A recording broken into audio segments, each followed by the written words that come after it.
नमस्कार दोस्तों, मैं आपकी दोस्त डॉक्टर श्वेता सिंह। उम्मीद करूंगी आप सब खुश होंगे, स्वस्थ होंगे। एक व्यापारी व्यापार करने के लिए एक शहर से दूसरे शहर जाता था। बीच में रेगिस्तान का कुछ इलाका पड़ता था। वह आदमी एक नेगेटिव सोच वाला इंसान था। हमेशा शिकायत करता रहता था कि मेरे पास ये नहीं है, मेरे पास वो नहीं है, इसकी कमी है, उसकी कमी है। एक दिन वह रेगिस्तान में से गुजर रहा था, तभी उसकी पानी की बोतल खाली हो जाती है। उसे बड़ी जोर से प्यास लगती है, लेकिन रेगिस्तान में पानी ना मिलने की वजह से उसे बहुत गुस्सा आता है और बोलता है कि कितनी खराब जगह है ना, कोई ना तो पेड़ है ना पानी है, रास्ता भी कितना लंबा है, रेगिस्तान पार करना पड़ता है उसको। तभी आसमान की तरफ देख करके कहता है कि हे भगवान, ये कैसी जगह बना दी है आपने। अगर मेरे पास में बहुत सारा पानी होता तो मेरे पास बहुत सारे साधन होते तो मैं इस जगह पर हरियाली कर देता, बहुत सारे पेड़ लगा देता। वह आदमी ऊपर देखकर यह सब बातें कह रहा होता है और ऐसा लग रहा होता है उसको जैसे ऊपर वाले से जवाब की प्रतीक्षा कर रहा हो कि भगवान बस सब कुछ कहने ही वाले हो। अब चमत्कार यह हुआ कि वह जैसे ही नीचे देखा, उसे अपने आंखों के सामने एक कुआं दिखाई दिया। वह पूरी तरह से घबरा गया, क्योंकि उसने कभी भी उस रेगिस्तान में कुआं नहीं देखा था। वह कुएं के पास पहुंचा और देखा कि कुआं पूरी तरह पानी से भरा हुआ है, परंतु वह तो आदमी नेगेटिव सोच वाला था और हमेशा शिकायत ही करता रहता था। फिर से आसमान की तरफ देखते हुए बोला, भगवान, पानी से भरा हुआ कुआं तो दे दिया, लेकिन पानी निकालूंगा कैसे। तो इस बार जब वह नीचे देखा तो फिर से चमत्कार हुआ। उसे कुएं के पास रस्सी और बाल्टी दिखाई दी, लेकिन आदमी फिर से ऊपर देखा और बोला, भगवान, अब इस पानी को ले जाऊंगा कैसे। तभी उसको एहसास हुआ जैसे उसके पीछे कोई है।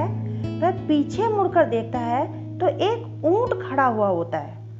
वह पूरी तरह से घबरा गया, सोचने लगा कि यह तो सच होने में लग रहा है, मेरी सारी बातें सच हो रही हैं। बातों ही बातों में तो मैंने कह दिया, अब मुझे यहाँ हरियाली करनी ही पड़ेगी और पेड़ लगाने की जिम्मेदारी लेनी पड़ेगी। आदमी को पानी से भरा हुआ कुआं मिल गया, बाल्टी और रस्सी मिल गई, पानी को ले जाने के लिए ऊंट भी मिल गया। जब सब कुछ मिल गया, अब वह आदमी सोच रहा था कि यह मैं बातों बातों में क्या बोल दिया।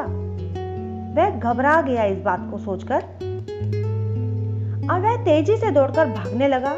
वह भाग ही रहा था उससे जिम्मेदारी से बचने के लिए। तभी एक कागज उड़ते हुए आया और उसके शरीर से चिपक गया। उसने जब उस कागज को देखा तो उस पर लिखा हुआ था कि मैंने तुम्हें पानी दिया, कुआं दिया, रस्सी और बाल्टी दी, पानी को ले जाने के लिए साधन दिए, फिर भी क्यों बचकर भाग रहे हो। उस आदमी को लगा कि मेरे साथ पता नहीं क्या हो रहा है। वह दौड़ते दौड़ते रेगिस्तान को पार उसने कर लिया, लेकिन उस रेगिस्तान को हरा भरा नहीं बनाया। ये बात बिल्कुल सच है दोस्तों। हमें से बहुत सारे लोग कहते हैं कि हम बड़े स्कूल में पढ़े होते, तो हम बड़े कॉलेज में पढ़े होते तो मैं ये कर लेता, मैं वो कर लेता, मेरे पास ये होता तो मैं वो कर लेता। पर लेकिन ये बात सच है कि जिसने कुछ नहीं करना वो हमेशा ऐसे ही बोलते रहते हैं और हमेशा उनके माइंड में नेगेटिव थॉट्स ही चलते रहते हैं, क्योंकि उन्होंने करना धरना कुछ नहीं होता है। हम हमेशा शिकायतें ही ढूंढते रहते हैं अपनी जिम्मेदारी से बचकर भागने के लिए। एक बात हमेशा ध्यान रखिएगा दोस्तों, लाइफ में हम जो कुछ भी कर रहे होते हैं ना, 100% जिम्मेदारी हमारी ही है उस काम को बिना किसी शिकायत के पूरा करने की। दूसरों पर दोष देना और उनकी गलतियां बताना बंद कीजिए और अपनी गलतियों को सुधारना स्टार्ट कर दीजिए। सब कुछ सही होता चला जाएगा। क्योंकि जब तक हम अपनी जिम्मेदारियों को नहीं समझेंगे, जिम्मेदारियों को नहीं उठाएंगे, तब तक आप कहां तक भागेंगे और कितना भाग सकते हैं आप अपनी जिम्मेदारियों से। कभी ना कभी तो काम करना ही होगा, चाहे समय रहते कर लीजिए, चाहे उसी काम को चाहे आप बुढ़ापे में कर लीजिए, क्योंकि अपने कर्म की मेहनत तो हमें करनी ही होगी।